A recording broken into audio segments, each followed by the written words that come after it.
apply. Any public comments? No? Okay. We're going to start with the Upper Bucks County Technical School tentative budget. We're going to go a little out of order to save some visitors some time from sitting through everything else.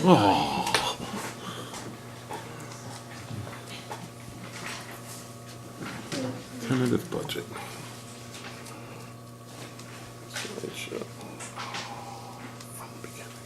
Oh, look at that.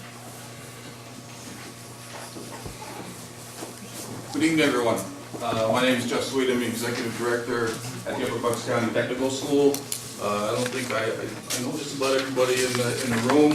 I want to say that, you know, for my first year of putting this budget together, it was a collaborative, workmanlike with my 3 siting districts and my business manager, Sean, and, you know, the other 2 business managers met 4 times, to get this budget to where it is right now, which is, I think, rather appealing for everyone that's involved.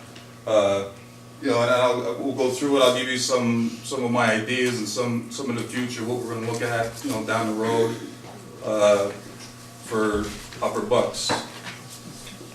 So, you know, we just did a $23 million renovation. We finished that up 2 years ago. The school's beautiful. We just have to do a couple little projects, you know, here or there within the next, next 5 years.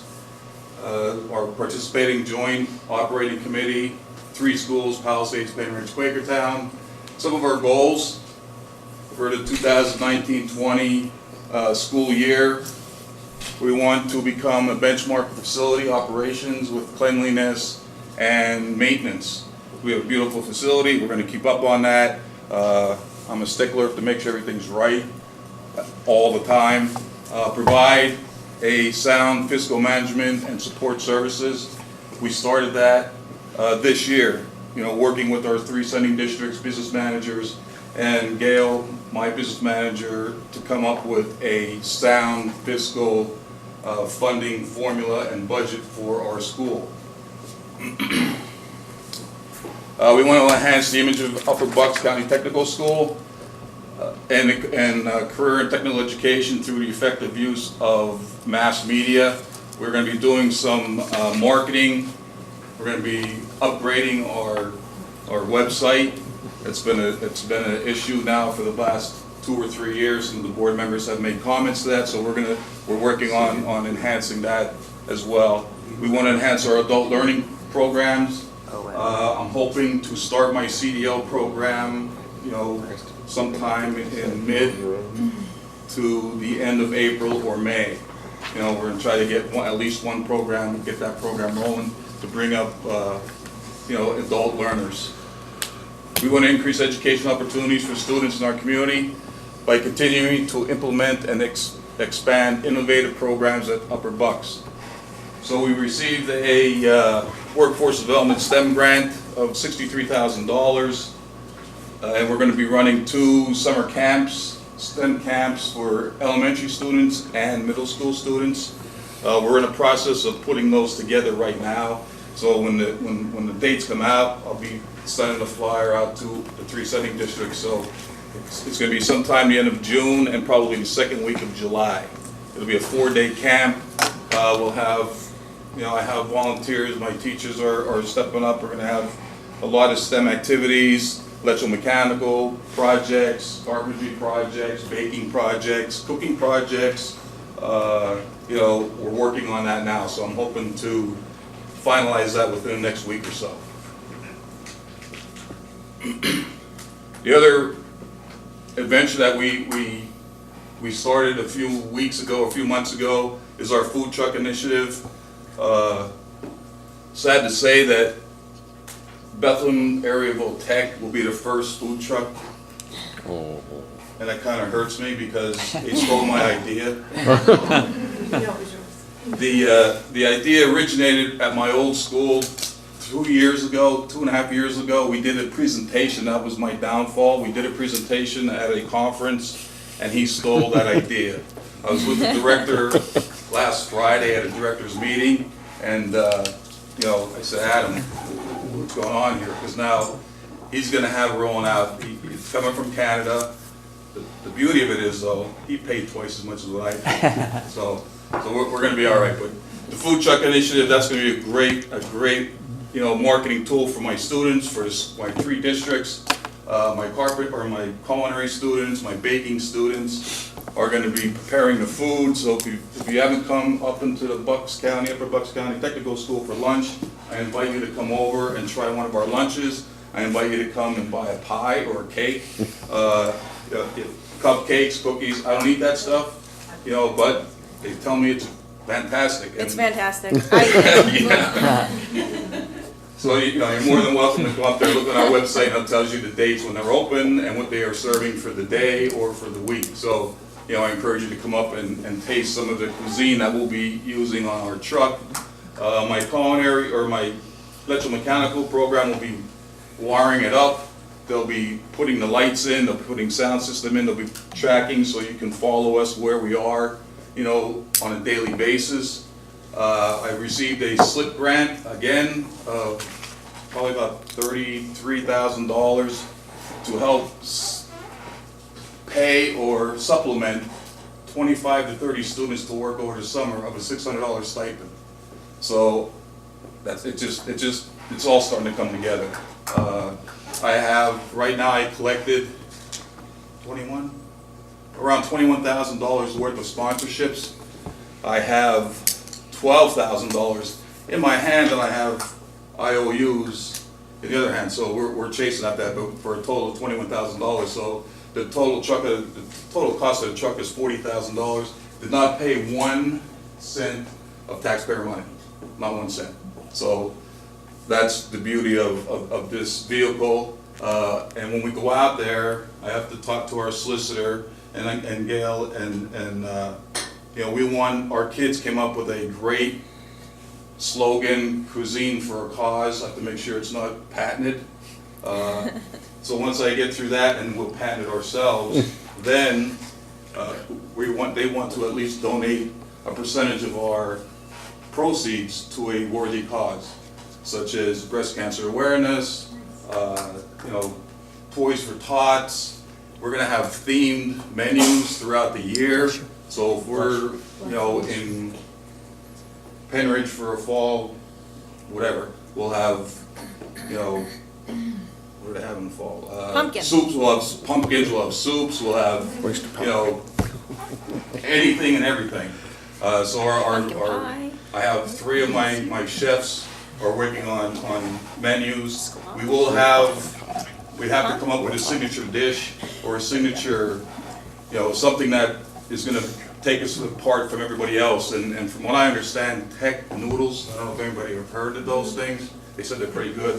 See, I don't eat that kind of stuff, but we're gonna have, you know, fresh cut French fries. We're gonna have cheesesteaks, hamburgers, you know, that kind of stuff. But there's gonna be something special every time we get out there. And I know that the same districts I've spoken with the principals and the superintendents, and I have them sending me a schedule when they want me to be at their facilities or at functions throughout the communities. I'm working with the chamber president, Mrs. Bodner. She's fantastic. She's going to be booking us and our students. So the opportunity for our students are going to be tremendous. They're going to come up with a business plan. They're going to come up with the menus. They're going to take care of the money. Well, they're going to count the money. They're going to give me the money. I'm going to give the money to Gail because she's the gatekeeper there. But I think it's going to be a great opportunity for our kids and for the communities. We're going to provide cost-effective instructional programs that lead to recognized certificate post-secondary education. I'm going to raise the bar on all of my programs. You know, I look at our certifications. We are offering 90 some certifications out of 21 programs. So we're gonna increase that certification to put a little bit more, I'd say, meat in it. I like to see certifications that are not just recognized in the state, but in the country itself. every one of our trades, our kids are coming in to learn a trade, they can take it anywhere in the country. Of course, we want them to stay in our districts. We know that some of them move out, but they're gonna be able to take those into New Jersey, or they'll be able to take them to Maryland, Washington. But those certificates that they're gonna receive are gonna be able to follow them, and it's gonna mean something when they graduate. We're gonna bolster the school governance by establishing a transparent, trusting, collaborative relationship. When I first came on board in July, I'm a team type of person. I'm very competitive. Not one person can do it all. And as to run a school, you need a team of people to do that. And we are forming a relationship in the school right now of trust and working with each other. I'm forming relationships with our business managers from the sending districts. We form relationships with our superintendents.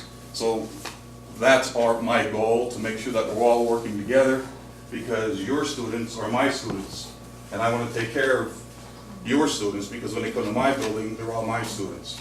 And the first day of school, I told them, listen, there's 720 students in here, you're all my kids. So I want to make sure that you are walking out of here with the best education possible, but you have to be able to, or you have to want to get or receive the education that my staff is giving you. So we're working on that. I think it's going to blossom, provide competency-based and individualized curriculum based on valid occupational analysis. And so now, the Upper Bucks for the last couple of years have not had a schedule, so I put a schedule together of how we're going to be working on, reforming our budget from now until whenever. We're going to be sitting down with the business managers, kind of something like I had at my old school, to make sure that we're in step, that we're in line with the sending district. So when we come with our numbers, we can come back to your business manager and to your schools and be able to, infiltrate our numbers in with your numbers. And, you guys are going to say, yay, we vote, we won, we want it, let's do it. So then we start off with our general fund for 2019-20 budget, and this is where Gail would step in. So we have general fund of $10,358,000. Adult evening courses, and then you go, the total is $7,643,000. I don't know if you want me to read through all of those.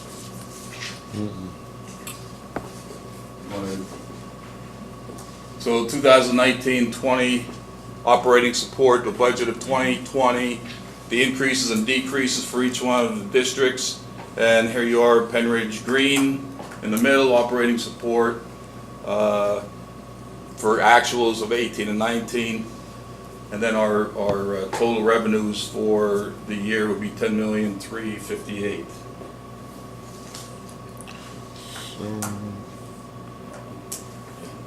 I'm sorry, can you go back? Are we seeing a decrease? I can't zoom in. Actual Thank you. No, budget? that's good. I'm sorry, we just No, wanted to see that so- offline. Okay. No, it's not a decrease. General fund revenue budget, it's continued. I don't know what paperwork you, the expenditure. We'll go through the budget document, and review this in more detail. Right. So the expenditure budget without debt, and there's an expenditure budget with including the debt, and then your contributions are in there.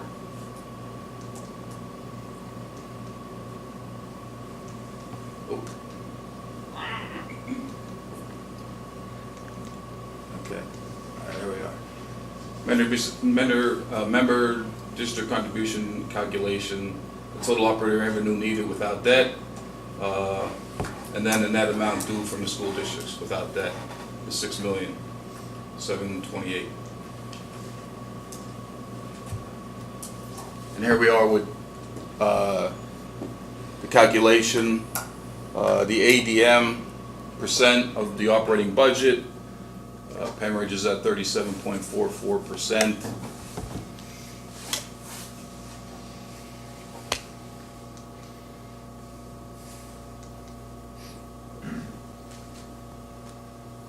And this is their 5-year average right now, the 2018-19, we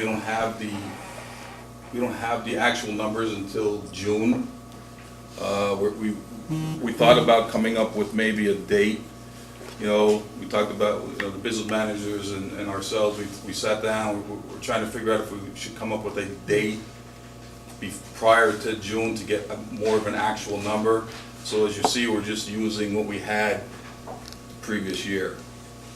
And so I don't know if everybody understands the way that the budget is determined, but it's a 5-year rolling average so that it's not as drastic of a change from one year to another. So then each year, you know, 1 year falls off and the next year joins into that 5-year average. And it's based on the average, it's based on the enrollment from each sending district for each of those 5 years that you're averaging together, and you're paying the percentage for what percentage of the students at that school are the students that you're sending from your district. So that's where this 5-year average comes from. Right. And you see your school, you know, back in 14-15, you know, the average was 250 students, and then now you're up to 266 with that. I believe that number is a little bit higher right now. You know, when we get that average in June, that's going to be a higher number. You know, I know Dr. Bolton, you know, I think he's a competitive guy as well, but him and Dr. Harner are going at it because they want to be the top dog on the block, so. I can share one number that is wonderful news, and I'm sorry, and going to take a little Mr. Lebowski's. We were looking at requests, and as of right now, we have more than 300 requests for tech school for next year. So we're at 304. Which is plus 26 from this same time last year. Because it always settles a little that some kids change their mind or don't get into the programs. And so we were at 278 last year, and it ended up at about 266, although I do think it's a little higher than that. Yeah. But we're at 304 requests right now. So that is just wonderful news in terms of students understanding the importance and the wonderful programs that are offered at the Upper Bucks Tech School. So that's wonderful news, and I'm hoping that will continue to grow, because we are going to be Quakertown within the next 3 years. Write it down. I'm going to give it 2 years, but, you know, keep that number under your hat, because when Dr. Harner hears it, then he's going to go out and try to, you know, so we're going to have a war here pretty soon. But it's a good type of war. You know, and that's attributed to your superintendents, you know, and the public realizing how important vocational education is. Right. It's a STEM. We're STEM. We're STEM, you know, through and through. I've gone out to Quakertown, made presentations. I wasn't invited at Pennridge, no, I'm only kidding, to the 8th graders, and I, you know, tell them the same thing. You can do both. You can go and learn a trade and learn, you know, something valuable and still go to college. You know, you can do both. If you learn you know, if you learn how to work with your hands, you'll never go hungry. And you know, Very true. and you can see the students that are coming in. You know, they're enthusiastic. We're gonna keep raising that bar, and we're gonna have a place for every one of our students that walk into our building. So here we are with our, you know, the average ADN, the market value. Quakertown, or Pennridge, Quakertown, Palisades. The fund revenue budget. This is a new procedure that the business managers came up with.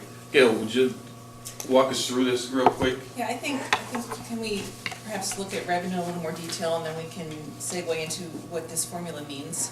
If you look at page 4 of your document, so it's the revenue budget. So page 4 and 5 go hand in hand. Page 5 has the specifics about the 5-year average that Mrs. Spence-Clemens explained. You can see the actual ADMs for 15, 16, 17, and 18, and of course we don't know what it will be in 19. And right now we just use a projection and we make it the same as the actual in 18. We're working on a new funding formula. We don't know where that's going to end, but one of the things we'll probably address is probably picking a specific date, maybe in October, so that, and using the ADM for that number so that we have an exact number as opposed to a projected number.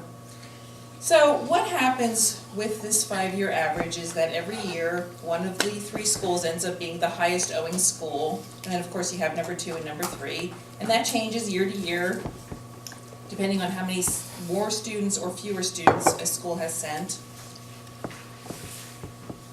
back when Act One was implemented, the board, because they felt that they, in answering to their taxpayers, were gonna have to live with the Act One index, whatever that may be, they decided that our school would put a cap on any contributions from sending schools, so that the highest owing school of the three in any given year would be capped at the Act One index. So if, for example, Pennridge was the highest school and owed 4%, but Act One was 2.1, we weren't going to ask any more than 2.1% increase of them, and we would have to backfill then in our revenue with fund balance.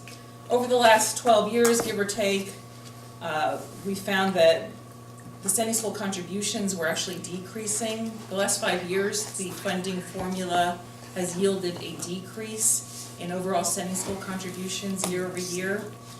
And so we're getting less and less money, and the board realized that this is really not working and we're gonna have to change our path. So they decided they wanted to redo the funding formula. It's gonna be a really long process. We've met with the business managers a few times. Realized that we weren't gonna get that done in time for this budget. We'll keep working on it, and probably for next year's budget, we'll have something in place, You mean for new funding formulas? a new funding formula. So I guess my understanding is that everyone is comfortable with the funding formula the way that it is, and now we're paying, we're instead of capping it, we're paying what the district should be paying. Well, and that's possible, except that we also heard objections to using fund balance, so the fact that Well, we right, have to so the budget plan that- is to not be using fund balance. Right, and we'll have to see how that plays out over time. We think eventually it's gonna sort of normalize and we won't need it, but this is the first year of the new, and it's a transition year. We don't really have a new formula in place. We're using the existing formula with a little twist, which is this. Does that answer your question? So we're still using the calculations as we have been, the 5-year ADM average, but we agreed that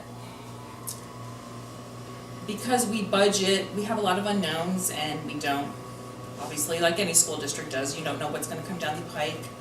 For the coming year, we have 2 labor contracts and negotiations. We don't know where that's gonna play out. We have some program changes. We actually we have a net add of 2 new teachers, a counselor and a special ed teacher. And this formula is something that we agreed upon, wherein we used the actual expenditures from the year 18. We had to use $121,000 of our fund balance. That came up to 7.9 million. Add the Act One index for the year we're in. We're projecting a total of 8.1 at the end of this year. We're adding again the Act One index for next year, and the 8.3 million is where the business managers were comfortable funding. They don't want to overfund and have us just put the money in our fund balance, but if we were to employ this formula again next year, and let's just say we spent 9 million and not 8.3 million, that would be added on as per line 2, because we overspent what was expected. And they're saying, okay, you're needing more than we're willing to fund, so now we're going to up our funding. However, we need to budget fund balance to fill that hole, and we're not going to ask the Sunday schools to fund that hole. So I have a different slide here that might help explain what we were doing before, because I think sometimes it's difficult to picture it. It is very difficult. So let me see if I can pull this up.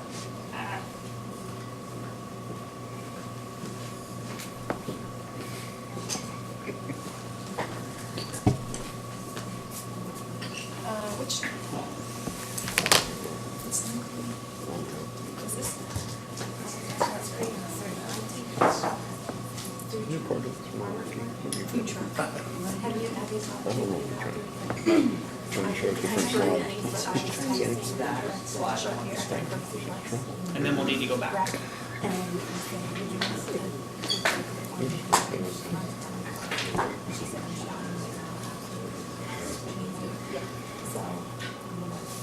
Send you an email with her contact information.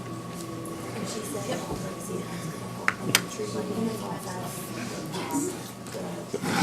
She needs a lesson of our point. She pulled her stuff. Okay, so, I pulled this slide, this was a slide that you had had in one of your documents, and I thought that this was a great way to point out for board members who aren't as familiar with what was happening, because it really shows that when you're capping an individual sending district's amount, right? So in this case, Palisades had the largest increase. So since you're capping theirs at 2.3%, their increase is $17,000. When you cap theirs so that you cap it proportionally throughout all 3 school districts, it ends up capping Pennridge at 0.37, and it caps Quakertown. This is what would have happened this year under the old, the first gentleman's agreement. So the 1.48, it would have been a decrease for Quakertown. And so when you average that out, you would have basically, Quakertown would have gotten a decrease of $45,000. Our increase together combined would have been $25,000. You would have been looking at a $20,000 decrease in what the sending schools would have been sending to the tech school. So from last year, what we were sending to what we'd be sending this year would have been $20,000 less based on that old formula, because it's not like you're capping the whole sending amount by the Act 1 index. You're capping one specific district. And if you look, since this year, the highest sending district happens to be Palisades, Palisades, when you look at their enrollment, they're only less than 13%. So they're contributing less than 13%. So when you cap the lowest sending district, and then you're proportionally capping the whole, Quakertown sending is 50% and we're 38%, 2.3% of 13% obviously is the worst case scenario. And since Palisades happen to be the ones with the biggest increase this year, that's why you're seeing the biggest impact on that formula this year, because 2.3% of 13% is obviously a lot less than 50%. And so even though the budget was increasing and we're increasing spending, we wouldn't have been increasing the funding. And so the second gentleman's agreement 2 years ago basically said, well, we won't proportionally give the lowest district their decrease, and so they would in a sense be funding that extra money that the other, not proportionally to the other sending districts and not in line with the formula. So this year that would have been Quakertown. So, but 2 years ago it was us, and then, that second formula the second gentleman's agreement didn't continue after that year. So that's what's getting credited back to us this year, and now we're funding it up to, now we're looking to fund it. Oops. Now we're looking to fully, to pay what we should be paying in line with the Articles of Agreement, but, to jump the whole entire way in 1 year, the idea was if you're going up by the Act 1 index each year to what you're spending, in a few years we will be up to what the actual amount is, rather than everybody jumping at one time. And so the idea is in a couple years we will be, we won't be using fund balance, but we can't make that whole, it wasn't feasible for all of the districts to make that huge jump in 1 year, and so this is what was agreed to, was to make the jump, to step it up over the next couple years, but it's still in line with the funding formula in the Articles of Agreement, and it gets us up to where we're supposed to be and where we're fully funding the tech school, because we would have been obviously borrowing substantially more money from the, from fund balance to fund it with that other scenario. So I hope that helps. Yeah. Kind of give you a visual to understand it, because I know it's a complicated topic. And we're, of course, Pennridge will be receiving $136,442 back, and Palisades will be getting $24,000 back. Because of the last formula, so now it's. Even Stevens. Yeah, now it's, these are Then we're really all close even to actual a level numbers. playing field, and we're all making the jump to paying, so that we're Right. all paying what's in line with the kids that we're sending, so. Right, well, that makes sense. And let me see if I can put the other one back up where you had it. Yeah, that was it. Oh, There we go.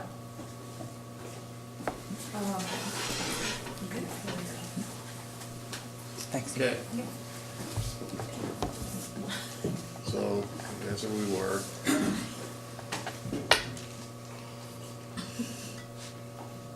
We do this already, Ken? So do we have any questions? This is complicated, I know, but does anybody have questions about this, the whole revenue situation?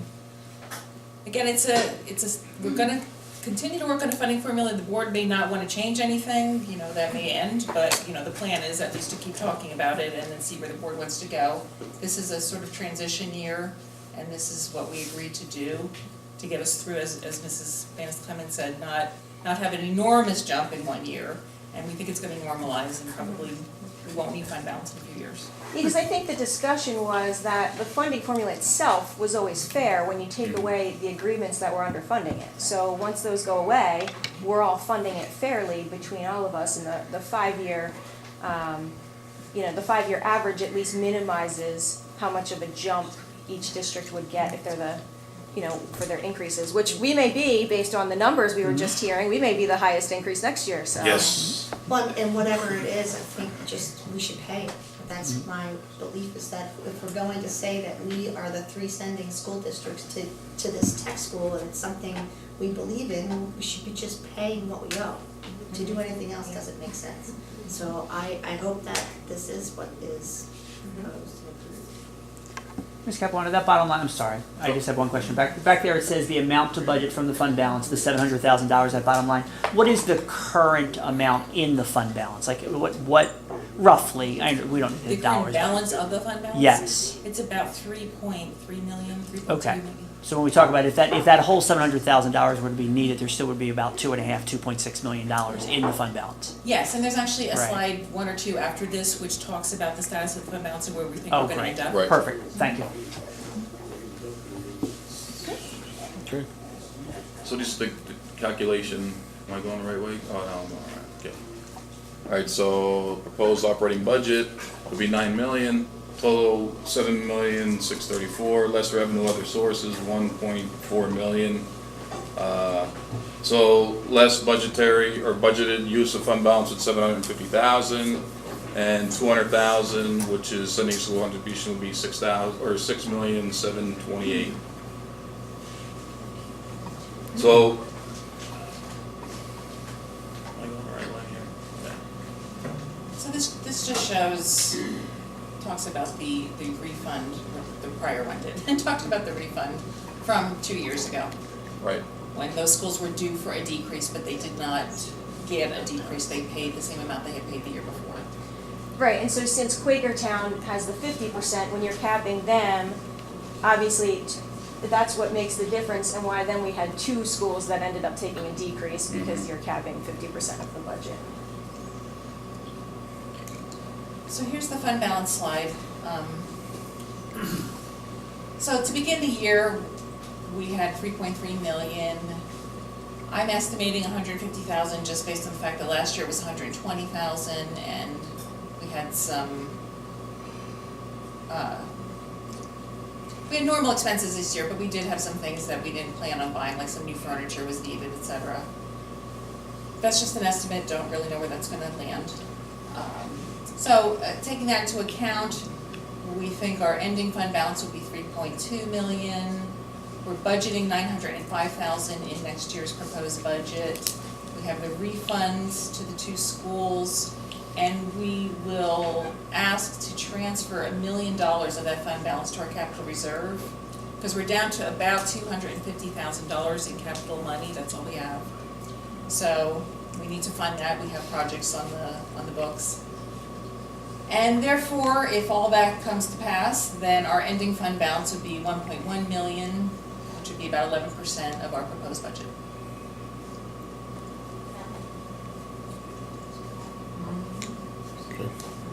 And what we're left with in our fund balance, I remember we were talking about that at the other meeting, and that is within the healthy range that is recommended for the tech school and for our budgeted amount, for our budgets. It is. Yeah, 11%, 11 or 12%. 12% is the high.